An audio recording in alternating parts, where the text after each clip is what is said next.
Barber. It is Monday, July 26, 2021. Before I call the meeting to order, I'd like to say a few things about how we'll conduct this meeting. Due to the COVID-19 pandemic, we continue to participate in this meeting by phone or other electronic means, and this Transportation Committee will be conducted under Minnesota Statute Section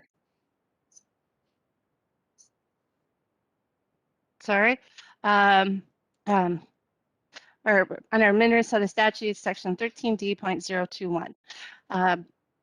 Before we start the meeting, we need to establish whether there's a quorum. With that, Becky, can you call the roll? Chambliss. Here. Cummings. Ferguson. Here. Fredson. Here. Gonzalez. Sterner. Here. Zirin.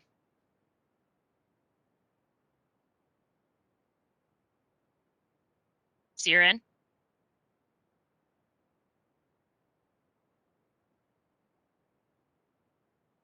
I can see him on.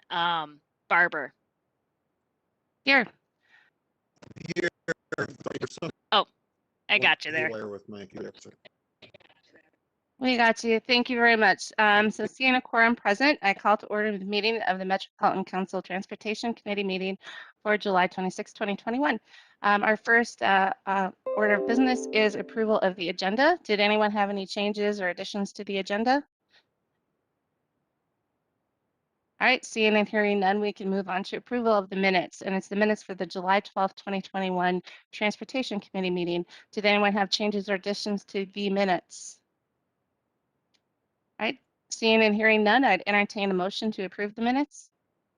This is Sterner. I'd motion to approve the minutes. Moved by Sterner. Is there a second? Second by Chambliss. Seconded by Chambliss. Is there any other discussion? All right, seeing and hearing none. Becky, could you call the roll, please? Chambliss. Aye. Cummings. Ferguson. Aye. Fredson. Aye. Gonzalez.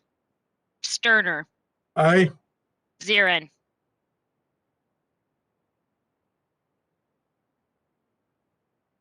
Barber. Aye. With that, the minutes are approved. And we are on to our tab report. It's the report from July 21st, and we have Peter DeGan here to present.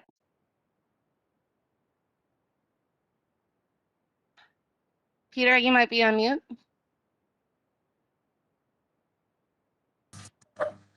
You'd think by now I would have, never mind. It's only been 16 months of Zoom and WebEx meetings. All right. Good afternoon, Madam Chair. And thank you for that reminder. Madam Vice Chair, honorable members of the committee, General Manager Koistra, I believe Assistant Director, Acting Director Benowitz is going to be on, and Becky and Jenna, thank you for what you do behind the scenes. It was a long tab meeting, approximately, well over 3.5 hours, and I will summarize it as quickly and as briefly as I possibly can. From MnDOT, some good news. They received $200 million for the Corridors of Commerce program and $100 million each for state highway and general highways. Metropolitan Council, MnDOT announced received $20 million from the COVID package, and MnDOT got 55. And the I-494 project from 169 to the airport received a grant of $60 million from the Infrastructure for Rebuilding America program.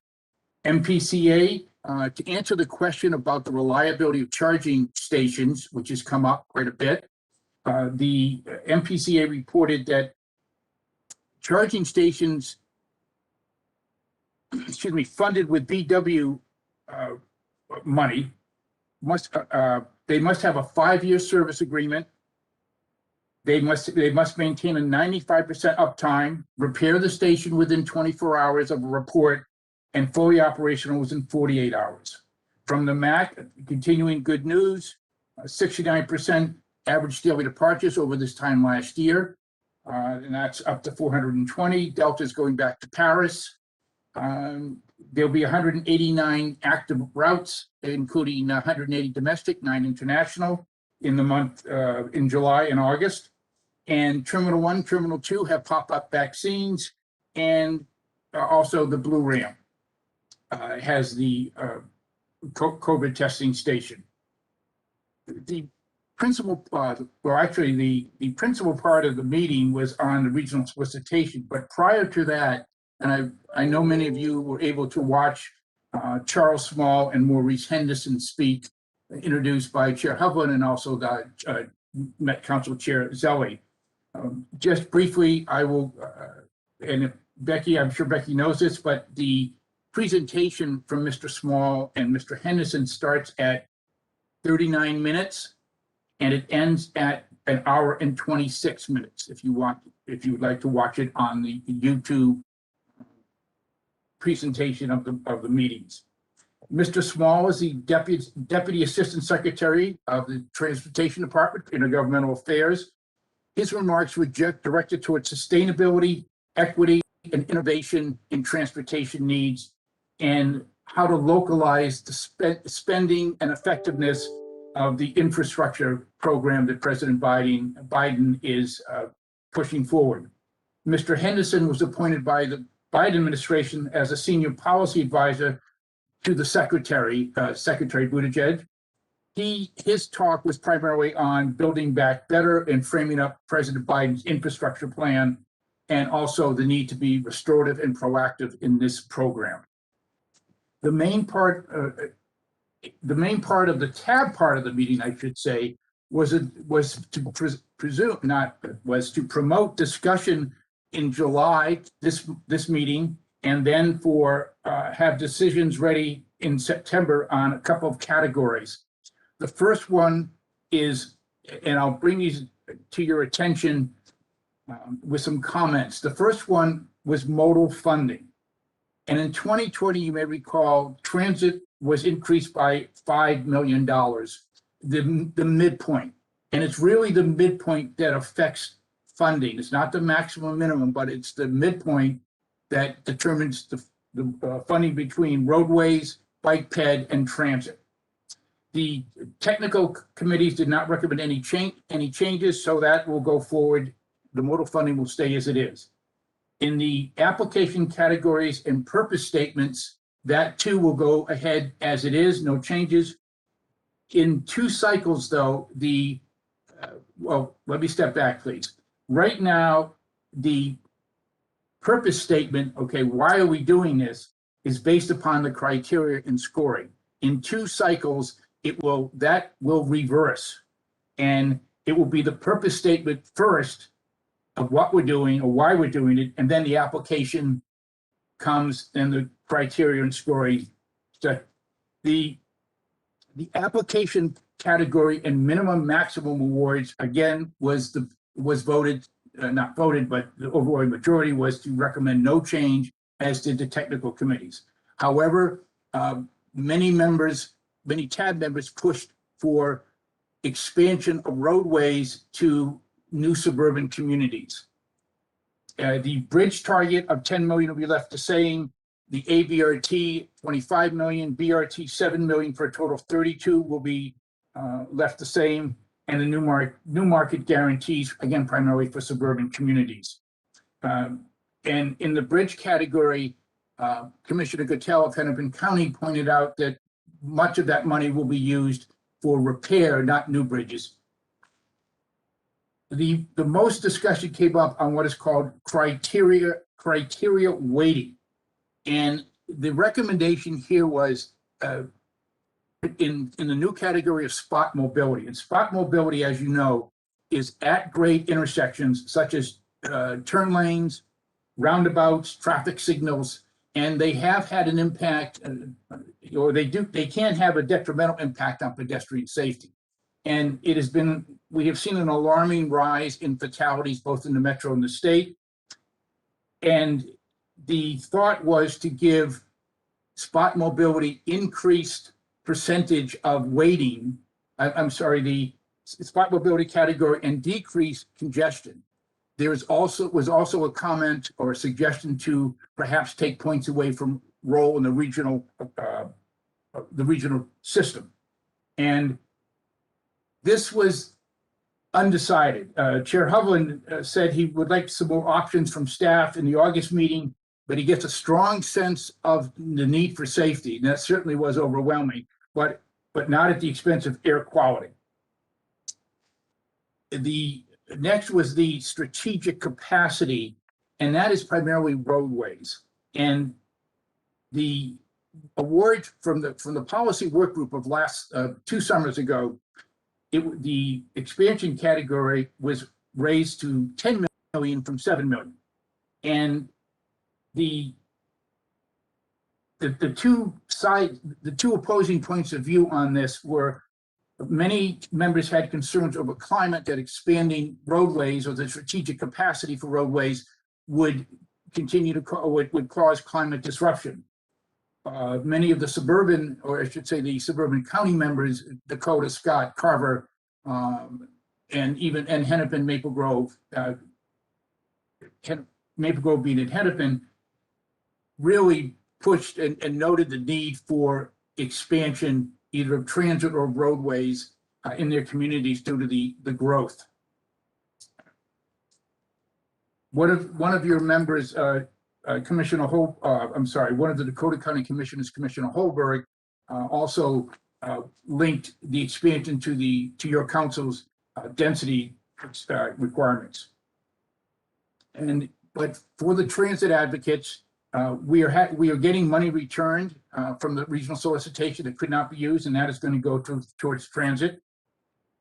And then, if I may go back just as a historic viewpoint, the minimum and maximum awards for any project are based upon the federal minimum award is based upon a limit to ensure that a local partner does not take on a project too large that the federal process, for the federal process is burdensome. And then the maximum award is to ensure a larger number of projects are done by not one project not getting all of the money. This is not typically the way it's done differently in other MPOs. And the Chair Hubbard also wants to bring back the modal funding to address climate, a larger discussion on climate. And as I said earlier, really the only way to affect funding is the midpoints of the modal funding. In other words, you take from one, you give to another, and you cause more emphasis or focus in that area. And and lastly, the unique projects, and I will not repeat what Cole Hittaker said to you or presented to you in your July 12th Transportation Committee meeting. As you know, in quick review, 4.5 million or 2.5% is off the top for this. And the big keys here that the eligibility is going to be determined by the applicant versus the standard before of the project was not eligible in any other category. And there'll be a 2-step application process to promote flexibility. The first will be an informal soliciting of ideas. Does it qualify under federal guidelines? And then the second will be a full application. And where this is going to be unique, no pun intended, is that because the technical committees see this and staff see this as a qualitative review or scoring, the members of the unique projects work group will be doing the actual scoring. And this was not in part of Cole's presentation to you on July the 12th because it was not available, but in the survey at the final policy work unique project work group meeting, innovation was ranked the highest, and that received 28% of the vote, if you will. And that refers to new approaches or dealing with emerging challenges. The second was environmental, and that received 21%, and that is to address air quality and climate improvements. The third, at 19%, was equity, and that is to use innovation to address the barriers and quality of life for the BIPOC communities. At 13% was multimodal, at 11% was regional impact and expandability, and at 9% was partnerships and collaboration. And lastly, under the category of rules for the unique projects, There is no limit on the maximum because it's only a $4.5 million category, and the minimum is $500,000 to assure cost effectiveness for the federal requirements. And then, of course, there'll always be a local match. Thank you for your patience in listening. I hope I summarized it enough for you. If you have any questions, please let me know, or please feel free to ask. Thank you, Madam Chair. Thank you, Peter. Councilmember Chambliss. Yes, thank you, Mr. Dugan. I, Yes, ma'am. could you provide me some of that detail on the explanation for the criteria, like, what were some of the emerging challenges? And I also wanted to know what some of the emerging challenges were. And you may not have the answer now, but if you could maybe elaborate that Yes, okay. later. Thank you, Madam Vice Chair. As of right now, that has not been defined. It is, the innovation was under its bullet points was new approaches, new solutions, and what about emerging challenges? But they have not been further defined, but they will be, absolutely. And we will make sure that that is addressed to you. Thank you. And Councilmember Chambliss, one of the things that both Councilmember Fredson and I served on the Unique Projects Board, and what we have I've had staff, we put together a proposal of where innovation is ranked highest, but then where reducing adverse environmental impacts and improving racial equity are equal, because I think really that's the sentiment of the group. And so then the rest of the criteria kind of coming out from that, but we want to get that to that group that's defining how things are going to be scored. So we can have our opinion reflected in that too. And Madam Chair, once that is finished, then it will come to the Transportation Committee, I presume, your committee, and Madam Vice Chair. Yes. Thank you. Thank you. All right. Any additional questions for Peter? All right. Thank you. Seeing none. Thank you very much, and thank you for the good summary. Now we're on to reports. We have MTS. We have for that today, we have Jerry Sutton joining us to give the report. Thank you, Madam Chair. Just a couple of additional comments to make regarding the visit by US DOT policy staff, Maurice Henderson and Charles Small. The US DOT staff spoke about initiatives being advanced at the federal level, including new restorative grant programs for projects like the potential Rondo lid over I-94. And they also spoke about potential federal funding increases that, if passed, would be the largest one-time infusion of funding for both transit and rail. And that is all I have to report on today. Thank you. Thank you. Any questions for Jerry from the committee? All right, don't see any. Thank you, Jerry. On to Metro Transit General Manager Quistra. Madam Chair, I'll keep my report brief as well. First, in terms of monitoring COVID, we're continuing to monitor COVID cases among our employees, and we're experiencing a bit of an uptick in COVID cases, as is Minnesota in general. I believe we had 12 COVID cases last month. Our patterns seem to, as one would expect, follow the patterns of the state. Our mobile vaccine buses continue to operate in conjunction with the Minnesota Department of Health, and Metro Transit has continued its partnership with MDH for the bus clinics multiple times per week. It was highlighted in a cover story in the Star Tribune yesterday. The partnership will continue into August, including a day at the Minnesota Farm Fest in Redwood County next week. Buses will also be on site for all 12 days of the state fair near the Northern Events Center. And then since last April, we've had more than 200 vaccine bus clinics held across the state, and more than 6,600 shots have been given. And then finally, I wanted to mention the last Transportation Committee meeting, we presented part one of our Stronger Better initiative with a review of the data and information related to ridership patterns. That was the primary focus of that part of the presentation. We mentioned that part two would be coming today, but we've rescheduled this presentation to occur at the August 9th Transportation Committee meeting prior to the presentation on the preliminary operating budget. We thought it would be a good lead in to the to the preliminary operating budget presentation. So that's my update, and I'm available for questions. Thank you. Any questions for General Manager Questra? All right, thank you, Wes. Now we are on to our consent items. There are 3 items on consent. Oh, pardon me. Madam Chair, I would just like to offer an apology to Ms. Sutton. Ms. Sutton, I didn't realize she was, Ms. Fenowitz was not here and Ms. Sutton was going to do the presentation. Sorry, Jerry. No worries, just a little vacation transition. So just shows we have a very well-rounded and effective team at MTS, so they can all pinch Don't in. we? Don't we? Exactly. Thank you, Matt. All right, so now we're on to our consent agenda. We have 3 items on consent. I'd entertain a motion to approve the items on consent.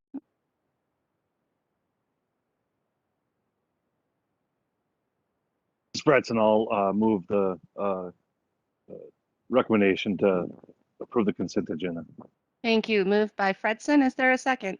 Sterner was second. Seconded by Sterner. Is there any other discussion? All right, Becky, could you call the roll, please? Chambliss, Aye. Cummings, Ferguson, Aye. Fredson, Aye. Gonzalez, Sterner, Aye. Zirin, Aye. Barber. Aye. With that, the motion carries, and the consent and items are approved. Our first item of business is business item 2021-143, a joint committee item. It is the 2021 second quarter budget amendment. We have Ed Petrie and Heather Aagesen-Huebner here to present. Good afternoon, Chair. Ed Petrie, Director of Finance, Metro Transit. Can you hear me? Yes, I can. Great. And with me this evening is Heather Aagesen-Huebner from MTS. As usual, I will go through the portion for Metro Transit first. I'll go through the capital portion and the operating portion of the amendment, stand for any questions, and then I will then hand the baton over to Heather and let her go through the MTS items. So, Chair and committee members, we are here to present the second quarter budget amendment for both Metro Transit and for Metropolitan Transportation Services. The item this evening does include both capital items and operating items. So I will go through the first portion for the Metro Transit portion for the capital. Beginning with the capital portion, we first will have one administrative adjustment.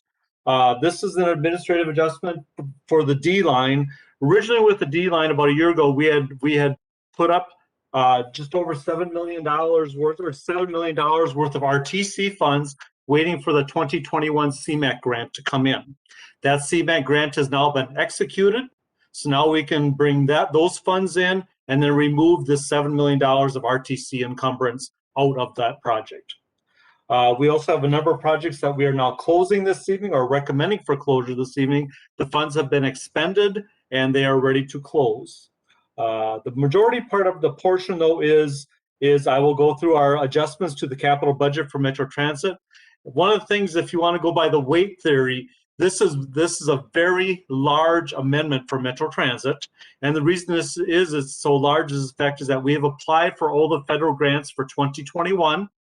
Those federal grants are now in, so now we are ready to bring the projects forward from the council approved CIP into the capital budget because funding is now available. So this will be the largest amendment for Metro Transit as far as for volume of number of projects during the year. Madam Chair, what I'll do is I'll go through some of the major projects that we're bringing in, kind of summarize a few of them, and then talk about some like one-time projects that we are also bringing in. So some of the major projects, first of all, we are bringing in in 2021, we had planned to bring in $3.4 million of federal and $2.6 million of RTC for the construction of the new Minneapolis bus garage. Those funds are now available. We're bringing them forward. Many other projects that we do have that we're bringing forward this evening include projects under the facility power redundancy generators, hoist replacements at our garages. We have some for the Nicollet garage shop modernization. We have a number of projects for the light rail system to keep the projects in a state of good repair. Number of overhauls that include LRT corrosion mitigation, interlockings, motor brakes, brake systems, door overhauls, and switch upgrades. These are all projects that you have seen in the past that we're using our 5337 state of good repair funds to keep the light rail system in a state of good repair. So we, like I said, we have a handful of those projects coming forward this evening. We have some public facility and facility improvement projects, and we have a garage wash rack replacement. So all of these projects that I've talked about so far are basically normal projects that we had brought through the CIP. These are part of our normal process through our 6-year CIP. We do have some one-time adjustments that I'm recommending this evening. First of all, with the American Rescue Funds, if you recall, the council was a recipient of 3 different lettings of federal funds. We had the CARES money, we had the CRRSAA money, the CRRSAA money, and then we had the ARP funds, the American Rescue Funds. With the American Rescue Funds also came some capital dollars that were for new starts type projects. The Southwest project was a fortunate recipient of $30,552,442 worth of ARP, American Rescue Funds. These funds were meant to come in and to offset the local requirements on a project. They do not increase the scope of a project, but they are meant to provide local relief. So this is $30.5 million of American Rescue Funds that will come into the Southwest project and relieve the Hennepin County contribution in equal amount, $30.5 million. And as I stated, Madam Chair, this does not increase the scope of the project. Also, the Orange Line was also another lucky recipient of ARP money, American Rescue Funds. They received $11,362,644 of ARP money. This will also offset the local contributions. I am working with Charles Carlson on this. We have not identified yet which one of the local contributors, how this will be allocated across. But as I stated once again, this is $11.3 million worth of additional federal funds. It will have an equal offset on the local side and does not increase the scope of the project. Also, the other thing that I'm very happy to announce is with the legislature this past year, the 2021 legislature, we continue to receive their confidence in our BRT projects, our BRT lines. If you recall, the council did receive $57.5 million of state funds for future BRT lines. I'm working with Charles Carlson, and it's recommended to bring $40 million into the E line and $17.5 million into the F line. These funds will be for design, engineering, right-of-way, staff time, vehicles, and construction. So once again, we were very, very pleased that through the legislative session, we were the recipient of $57.5 million of state funds. The majority of the items in the capital portion of the amendment this evening, like I said, all the projects were in our CIP that the council adopted, bringing them forward this evening. So Madam Chair, committee members, at this point, that is my comments on the capital portion of the budget amendment. And Madam Chair, I would stand for any comments or any questions before I move on to the operations for Metro Transit. Thank you, Ed. Are there questions from council members on the capital part from Metro Transit? All right, not seeing any. Go ahead. Okay, Madam Chair, I will go on to the operating portion for Metro Transit. The operating portion is made up of a couple different items between bus, light rail, and commuter rail. On the bus side, you will recall that periodically Heather and I will bring an amendment forward where we will actually transfer motor vehicle sales tax down to the capital program, bringing an equal amount of federal dollars back up into operations. So what we're recommending this evening would be a transfer of $10 million of motor vehicle sales tax down to the capital program and an equal amount of $10 million of federal funds to the operating program.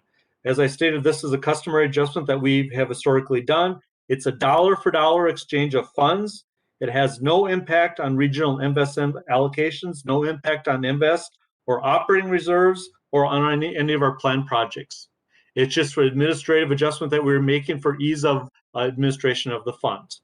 We're also making an adjustment on bus, light rail, and commuter rail to recognize a salary wage increases for regional administration.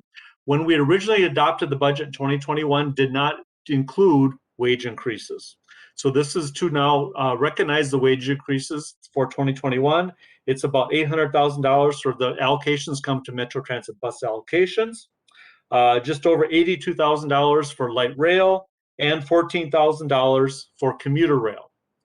Another item I'm recommending in the operating budget this evening is $250,000 in funds that we received from the 2021 legislative session. These are funds for a zero-emission electric bus vehicle study and plan. We have to go back to the legislature then in February of 2022. There were some criteria that we had to report back on for this vehicle study and plan. So most of these funds, about $225,000 of these funds will be for a consultant and about $25,000 for staff time while we're putting together the plan. The final item is bringing on 2 procurement specialists in the procurement department at Robert Street that Metro Transit has agreed to pay for. These will be 2 additional procurement specialists that will be 100% dedicated to Metro Transit for an estimated cost of about $252,000. So for that, Madam Chair, I would stand for any questions on the operating piece for the Metro Transit budget. Thank you. Any questions from council members? All right, I'm not seeing any, so I'll turn it over to Heather. Thank you. Thank you. Oh, thank you, Chair. Are you able to hear me okay? Yes, I am. Wonderful. So Madam Chair and council members, again, Heather Aagesen-Huebner, Finance Director for MTS. We have some routine administrative adjustments in our amendment, and these are just very traditional things of, you know, one bus procurement cost a little more and one cost a little less. So we're just allocating the high level dollar amount you gave for that purchase and just shifting it slightly between projects. But on the capital side, we have 3 major categories of new projects in this amendment. The first item is that we're bringing in RTC in lieu of 5307 federal funds for the suburban transit providers. So when we get our federal funding, Suburban, we allocate that federal formula funding out by kind of an established formula. And part of the funds earned are for suburban transit providers. What we have been doing historically is we defederalize those projects and the council keeps the federal money. And then we program an equal amount of RTC for the suburban transit providers. For a number of reasons, it is very administratively beneficial to both the suburban transit providers and the Metropolitan Council to do the transactions that way. So what you'll see is a lump dollar sum allocated to each of the suburban transit providers. And then as they identify specific projects, we pass those funds through to those suburban transit providers in the form of grants. If one of the projects that they submit to us is not eligible for RTC, you will see us do one of these dollar for dollar federal and MVET swaps that Ed just talked about with Metro Transit.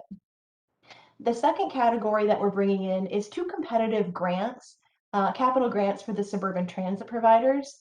So what happened is these suburban transit providers go out for the grants, either through the FTA or the regional solicitation, and we're bringing, and those projects have been awarded. We're bringing them in at a federal funding level of 80% and a 20% council match. So the total council investments in these projects is just shy of $1 million. Third, we're bringing in federal funds and RTC match for routine bus purchases that are programmed into this CIP. I do want to make one note. There are some dollars programmed for Metro Mobility expansion buses. Now, we're all trying to look in our best crystal ball and see what's happening with ridership. Metro Mobility ridership is coming back, and we do anticipate that we're going to start to see growth. So we also know that we're having some delays in procurements for our buses. So we're going ahead and ordering planned expansion buses now. If for some reason the Metro Mobility ridership expansion does not materialize, we will use these buses as just bus replacement and adjust a future year order. So in addition to that, similar to Metro Transit, we're doing a $55,000 funding swap, dollar for dollar of federal funds and MVET to pay for engines, transmissions, midlife bus rehabilitations, and suburban transit provider projects that are not eligible to be funded with RTC. On the operating side, we are also slightly increasing our operating budget to account for our increased regional allocation costs. On the pass-through side of our budget, we're bringing in the suburban transit provider of CRRSAA federal funds, and that's about $9.9 million. Those funds are allocated to the suburban transit providers using the same allocation formula as other 5307 formula funds. Those funds will be passed through to suburban transit providers using grant agreements. This budget amendment demonstrates commitment towards asset preservation and also supports the Thrive outcomes of stewardship by assessing the future needs, responsible planning and management of resources for Metro Transit and Metropolitan Transportation Services. The budget amendment adds funding that reflects strategic investment in regional infrastructure that will promote economic competitiveness and create prosperity for the region. Our requested action is that the Metropolitan Council authorize the 21 unified budget as indicated and in accordance with the attached tables. And I'd be happy to answer any questions you may have. Thanks, Heather. Are there any questions on the MTS side?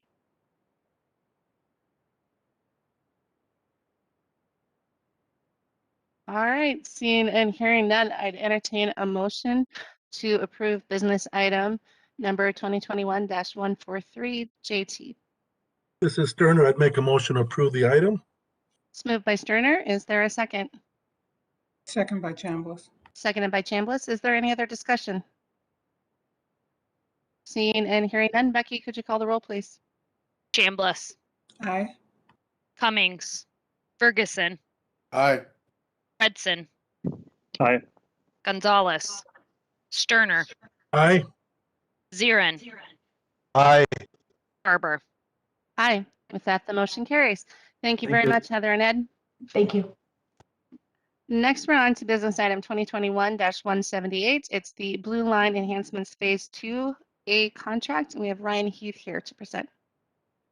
Good afternoon, Madam Chair and committee members. Can you hear me all right? Yes, we can. Thank you. My name is Ryan Heath. I'm a project manager with Metro Transit's Engineering and Facilities Department. Today, I'm presenting business item 2021-178 for contract 21P084 Blue Line Enhancements Phase 2A. The proposed action is that the Metropolitan Council authorize the award and execution of contract 21P084 with Railworks Track Systems Incorporated for replacement of track, rail, and upgrades and replacement of signal system components on the Metro Blue Line in an amount not to exceed $15,033,893. Blue Line Enhancements is a phased state of good repair project on the existing Blue Line light rail line. Certain track components on Blue Line are worn and critical signal components are now obsolete. BLE will also upgrade elements such as pedestrian crossing warning devices that do not comply with current industry or council standards. Phase 2A will rehabilitate the portion of Blue Line between MOA Station and BCS Station in Bloomington. An invitation for bid was advertised on May 6, 2021, and there were 42 plan holders. 4 bids were received, and the bids ranged from $15,033,893 to $18,956,700. Railworks Track Systems Incorporated submitted the low responsive responsible bid. The Office of Equal Opportunity reviewed the bid by Railworks and determined they met the DBE goal of 3%. Thus, Railworks is recommended for award. With that, Madam Chair and committee members, I'm open for any questions. Are there any questions or from council members? All right, I'm seeing and hearing none. I entertain a motion to approve business item 2021-178.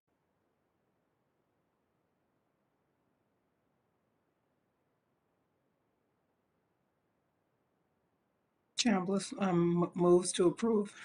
Thank you. Moved by Councilmember Chambliss. Is there a second? Second. Sterner will second. Seconded by Sterner. Is there any other discussion?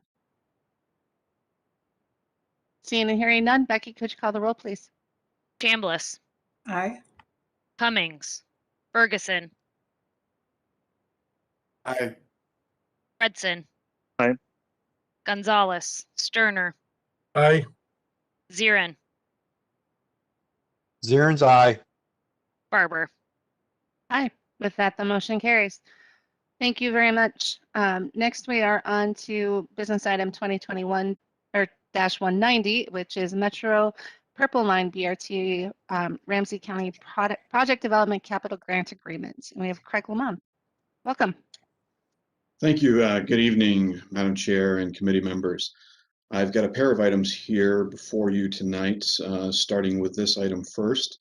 Both items were referenced in the July 14th information item presentation I made to Council a couple of weeks ago. This first one is an absolutely critical one for the project as we enter the project into the next phase, the project development phase of the federal program. Specifically looking for your recommendation here tonight to authorize the regional administrator the ability to negotiate and execute a capital grant agreement for the project development phase with Ramsey County and Ramsey County Regional Railroad Authority for the Metro Purple Line project in an amount not to exceed $39.9 million. This funding will advance the project from the current 25% design through approximately 90% design over the course of the next 2 years. It'll pay for agency and consultant staff supporting the project. It'll also pay for the beginning of the right-of-way process, including the purchase of the first few parcels, and then also pay for project management services.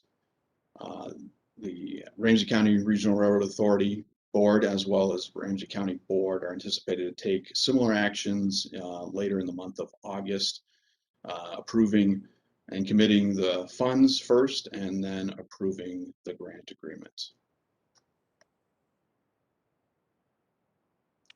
Be happy to stand for any questions from the body. Thank you, Craig. Are there any questions from council members? One thing that I have, I think it'd be good if you, and maybe you did this, I was unable to attend your presentation to full council, but the kind of what happens, because at this point we'll be able to enter the New Starts program in 2021, even though there's a longer road ahead as we do that process. But could you explain that just a little bit? Absolutely, Madam Chair and committee members. So this is actually required for that first step. We need to attach the executed grant agreement to demonstrate to FTA that we have the full funding necessary to carry out the activities of the project development phase over the next 2 years. So that application will go in shortly after this agreement is executed. This item would go to the August 11th full council. So hopefully by late August, we'll be able to make that submittal to FTA. The expectation based off of past precedent is that it'll take about 60 days to turn around and get a response back from FTA. So hopefully in October, we'll have entry into the federal program for the Metro Purple Line. Thanks, Craig. Any other questions from council members? All right, then I would entertain a motion to approve business item 2021-190.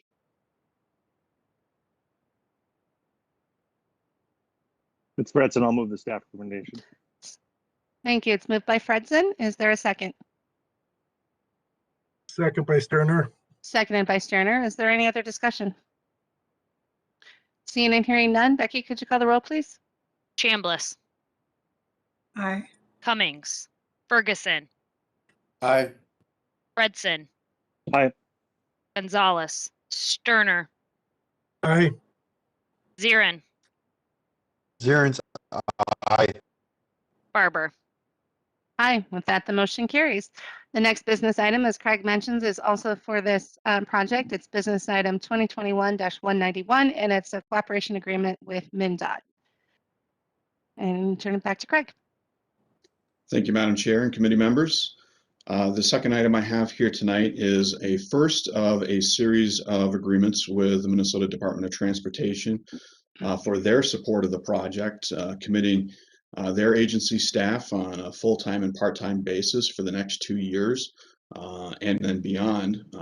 So this first cooperation agreement really just lays out the framework for what MnDOT's role and responsibilities will be on overall project delivery for the project development phase, but also into the subsequent engineering phase and then eventually the construction phase. Coming later on this summer and fall, we'll have a master funding agreement that really speaks to the framework for transfer of funds between the two agencies, and then probably most importantly, sometime after August 11th, we will have the subordinate funding agreement that will speak to specifically the work that MnDOT will be doing for us in 2021. So I'm seeking recommendation on behalf of the project team for authorizing the regional administrator to negotiate and execute the cooperation agreement with MnDOT for the Metro Purple Line project. Thank you, Craig. Are there any questions from council members? All right, then I entertain a motion to approve business item 2021-191. Fredson here. I'd move the staff recommendation. Thank you. Moved by Fredson. Is there a second? Second by Chambliss. Seconded by Chambliss. Is there any other discussion? Seeing and hearing none. Becky, could you call the roll, please? Chambliss, Aye. Cummings, Ferguson, Aye. Fredson, Aye. Gonzalez, Sterner, Aye. Zirin, Aye. Barber. Aye. With that, the motion carries. Thanks, Craig. Thank you. Next, we're on to business item 2021-192. It's a Southwest LRT 7th Amendment to the Hennepin County and Hennepin County Regional Rail Capital Grant Agreement. We have Jim Alexander. Welcome, Jim. Thank you, Madam Chair. Jim Alexander, Project Director for the Southwest LRT. So this item relates to contingency funding for the project, and a little background is that we are low on contingency. We're sitting right now at about 3% contingency. We started with the FFGA back in 2019 at just under 12%, to give you some perspective. And that 3% is below the acceptable thresholds that we have with the FTA as we work with the Federal Transit Administration. So this relates to the large change orders that we have been bringing forward to the committee and the council recently, primarily related to the Corps of Protection and the anticipated change orders that are going to be forthcoming on the Kenilworth Tunnel. But just kind of a summary, the bulk of the change orders that we have been dealing with on this project relate to the Eden Prairie Town Center, adding that station to the project. We had a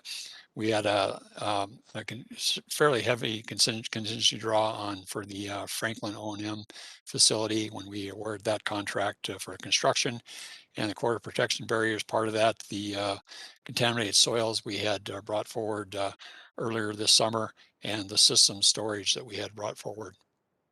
So this item is related to a committed amount from the county that was required by the Federal Transit Administration when we got into the full funding grant agreement back in 2019. And essentially the feds required that the county provide 10% of the overall project budget to be kind of in holding pattern for use for cost overruns, such as what we're foreseeing with the Corps of Protection and the Kenilworth Tunnel, and then also the rebaselining that I've spoke to you about.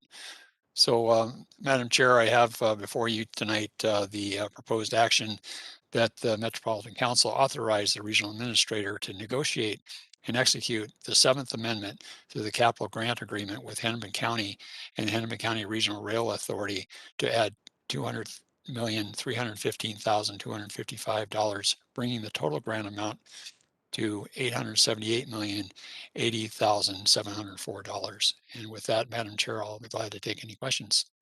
Very good. Thank you, Jim. Are there any questions from council members?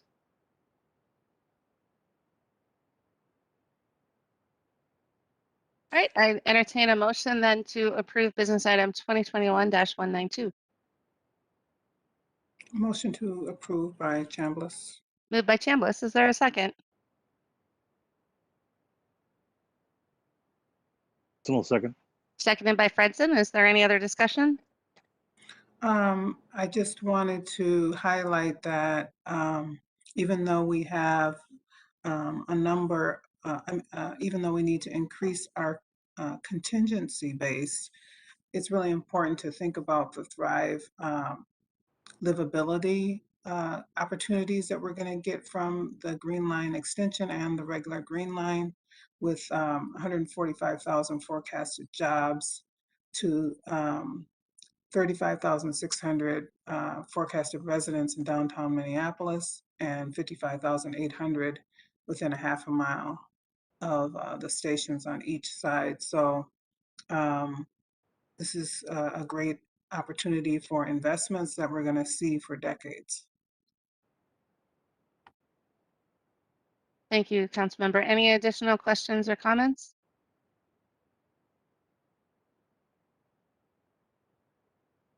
All right, Becky, could you call the roll, please? Chambliss, Aye.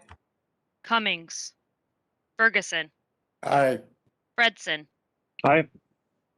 Gonzalez, Sterner, Aye. Zirin, Aye. Barber. Aye. With that, the motion carries. Thank you, Jim. Next, we're on to business item, our final business item for the night, which is 2021-201 for Metro Transit uniforms. And we have Steve McLeod here. Good afternoon, Chair Barber and council members. Can you hear me okay? Yes, we can. Okay. I'm Steve McLeod. I'm the acting director for bus operations for Metro Transit. And the item I have this afternoon is to introduce the business item 2021-201. And what we're doing is asking the Metropolitan Council to authorize the regional administrator to award and execute contract number 21P063 with Galls LLC to supply uniform items for bus operators, rail operators, and other represented employees in the amount to not exceed $3,750,000 over a 5-year period. So the background for this is we require a new contract for supplying not just the operator uniforms, but also for supervisors to replace expiring contract. And in the collective bargaining agreements, there's an annual uniform allowance for bus rail operators and supervisors. Also, each new hired employee in those groups gets an initial issue. And then we take care of the smaller groups such as dispatchers, coordinators, rail maintenance, and supervisors. The process we used was on May 18th, we put out a request for proposals, and there were 5 plan holders. Proposals were due on June 15th of 2021. 2 proposals were received and evaluated for consideration for award. For the criteria, we looked at the proposer quality, proposer qualifications, the experience, the price, and the ability to meet current and future needs. The evaluation panel recommends Galls LLC as the proposer most advantageous to the council. With that, I'll answer any questions you may have. Thank you, Steve. Are there any questions from council members? Councilmember Sterner. Thank you, Chair Barber. I just had a few questions. I was wondering if these uniforms are made in the United States and are they union made? My third question, what's the fabric? Is it organic or is it made from like polyester type fabrics? Thank you. Chair Barber and council members, the uniforms are, unfortunately, there's not an easy answer. They are made up of, primarily we have the wool and cotton products, but there are a lot of the pullovers, our rayon, and some of the other materials. We try and use as much as we can for US made garments. The shirts are, an example is the shirts. That's a very large purchase for us. The cloth is made overseas. They ship it to the US and it's cut and sewn in the US. So we make the best effort that we can for US products. And I'm not sure if that answers your question. It does. Yeah, thank you. All right. Any additional questions from council members? Councilmember, Chair, I was just curious why there was no goal set for this, because there are a number of BIPOC businesses that are in the apparel side of things and do things similar to this. Chair Barber and council members, this was reviewed by the Office of Equal Opportunity. There's no DB goal because there are no MCUB uniform providers. And also there are no subcontracting options in this contract. Interesting. Okay. It seems like we've created as we've found out, there's often opportunities that we sort of, the way we structure contracts, we block out some of the BIPOC businesses. We've had that challenge with a few of our other contracts. I'm just wanting to make sure that's not what we did here.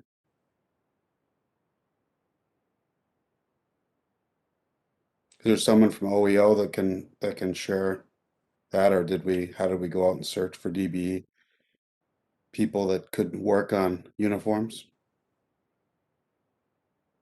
I see Elaine on the line, but I don't know, and I see Jody on the line, but I'm not sure that they could address your specific question.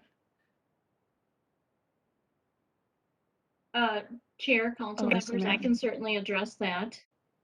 There are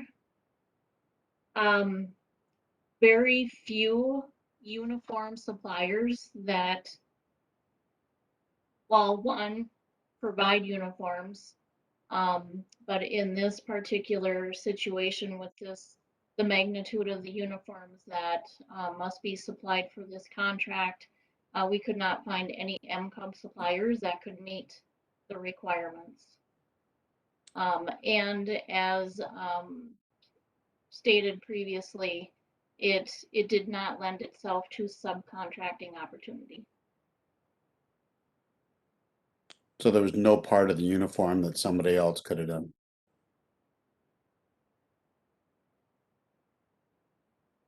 As I reviewed it, that it was my understanding. I think, Councilmember Ferguson, did you have a follow-up first? No, but I just, this is happening regularly, so I probably would not support this, so we can have a full vote at council on it and get more information. Okay, Councilmember Sterner. Yes, I was kind of wondering, maybe in the future, and either this one or in the future, like maybe if we break out the bids a little bit different, like so certain parts of the uniform, because sometimes you got hats, you got gloves, you got pants and shirts, there might be certain vendors that specialize in one area of the uniform or another. And I feel like maybe it's possible if we would break out the bid, there might be more opportunities for small businesses and more competitive bids in the future. Councilmember Chambliss, I believe, is next. Yeah, I think, looking for opportunities to create this bid so there's opportunities for subcontractors. I know that we do have subcontractors that do sewing and putting, those kind of things, uniforms together. So they may not provide, the materials, but certainly you could find a BIPOC business that could sew the uniform. So I'd like to get more information as well before I approve this. All right, Councilmember Fredson. Thanks, Chair. I'm wondering if you or staff would know if there's an urgency behind this. If it's a requirement to provide uniforms in a collective bargaining agreement by a certain date here. Otherwise, I'm wondering if we could just lay this over. I'm going to defer maybe first to General Manager Koistra. Madam Chair, I understood that there was some timing issues with this, and I would ask either Steve or Brian to respond to the timing demands on this. If that's okay with you, Madam Chair. Chair Barber, I can respond. Yep. Okay. Currently, the contract we have has been extended to the end of September of this year. And this is a contractual requirement for both ATU and TMSA employees. Are we changing vendors, or are we just staying with the same vendor? Madam Chair and council members, we are staying, Galls is our current provider of uniforms.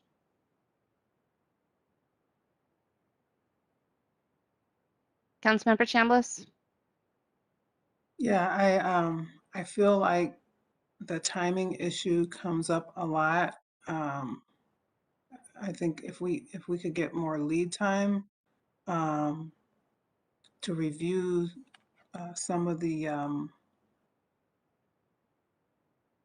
bids, or maybe look at our timeline so that we have more time to review in case we do have to send something back, because, you know, it seems like 90% of the time, you know, there's a time constraint for review. So I'd like to build in some more time for that, but I still, you know, we got to do what we got to do. A lot can be done within a couple of months. So I would still like to give the staff some time to do a little bit more research.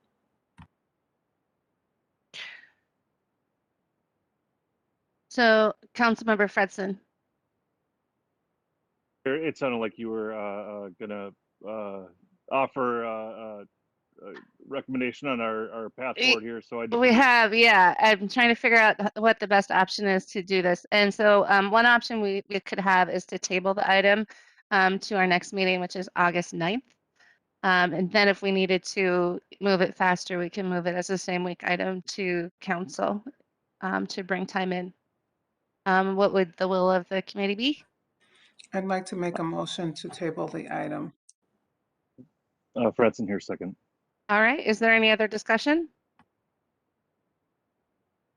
All right. Seeing and hearing none on the motion to table, Becky, could you call the roll, please? Chambliss, Aye. Cummings, Ferguson, Aye. Fredson, Aye. Gonzalez, Sterner, Aye. Zirin.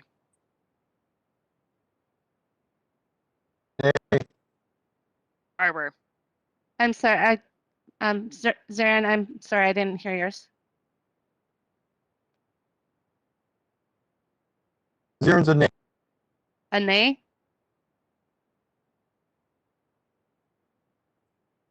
I still had a hard time. No. Okay. All right, go. Sorry, Becky. Barber. I'm going to go with aye. And so we will table this item to the August 9th meeting.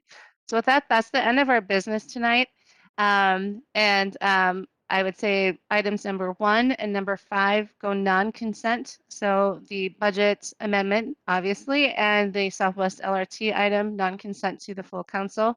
Items 2, 3, and 4 can go on the consent agenda, and item 6 is tabled until August 9th.